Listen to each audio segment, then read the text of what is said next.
Dostlar, hamınızı xoş gördük. Bu gün sizinlə birlikdə 4-cü sinif Azərbaycan iş dəftərinin səhv 25 və 26-da olan tapşırıqları həll edəcəyik. Başlamazdan öncə kanalıma abunə olmağı və videomu bəyənməyi unutmayın. Gəlin başlayaq.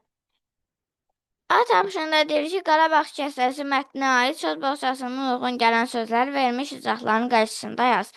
Bir şeyin gözəlliyinə danışmaq, tərif etmək, vəsf etmək.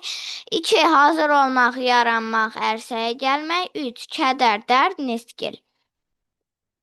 B. Aşağıda Ağabəyim haqqında yanlış fikirlər verilmişdir. Mətnə əsasən həmin fikirləri düzgün şəkildə yaz. Ağabəyim ağa Pənahəli xanın qızıdır. Səhvdir, yazırsınız ki, Ağabəyim ağa İbrahim Xəlil xanın qızıdır. Vətən bağı Şuşada yerləşirdi. Vətən bağı Tehranda yerləşirdi. Ağabəyim ağanın uşaqlığı İranda keçmişdi. Ağabəyim ağanın uşaqlığı Şuşada keçmişdi. Ağabəyim ağanın vətəni Tehran idi. Ağabəyim ağanın vətəni Qarabağ idi. 3. Cümlələri mətnin məzmununa əsasən tamamla. 1. Ağabəyim ağanın şeirlərinin çoxu qəmli, kədərli idi. Çünki o vətən həsrəti çəkirdi.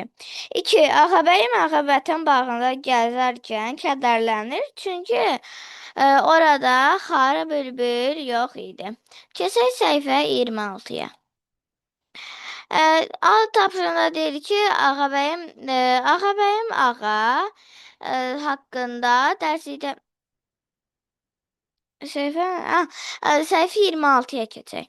Ağabəyim ağa haqqında dərslikdə verilmiş məlumat vərəqinə əsaslanaraq aşağıdakı fikirlərin düzgün D, yanlış Y olduğunu müəyyən et. 1. 1801-ci ildə İrana köçmüşdü.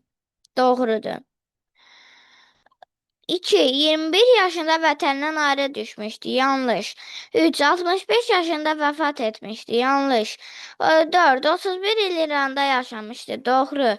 5. Ömrünün son illərində vətəninə qayıtmışdı. Yanlış. B. Ağabəyim ağası məşhur şairin BBC-dir. Crosswordu həll etməklə sualın cavabını tap. 1. Xan bağının yerləşdiyi şəhər Şuşa. 2. Vətən həsrəti çəkən Qarabağlı şairə Ağabəyim. 3. Ağabəyim ağanın şeirlərinin əsas mövzusu vətən. 4. Qarabağ xanlarından biri İbrahim. 5. Yardım üçün böyük məbləğdə pul xərcləyən şəxs. Xeyriyyətçi. 6. Başqa dövlətlə danışıqlar aparan nümayəndə diplomat. Deməli, söz nə yarandı burada aşağıda? Burada nə yarandı? Yarandı ki, Xurşid, yəni rənglərlə baxaq. Xurşid, Banu, Natəvan. Belə dostlar, bugün də sizə ev tapşırıqlarını yerinə yetirməkdə kömək etməyə çalışdım. Ümid edirəm ki, video ürəyiniz oldu. Əgər bəyəndinizsə, videonu bəyənməyi, paylaşmayı və kanalıma abunə olmayı unutmayın. Hələlik.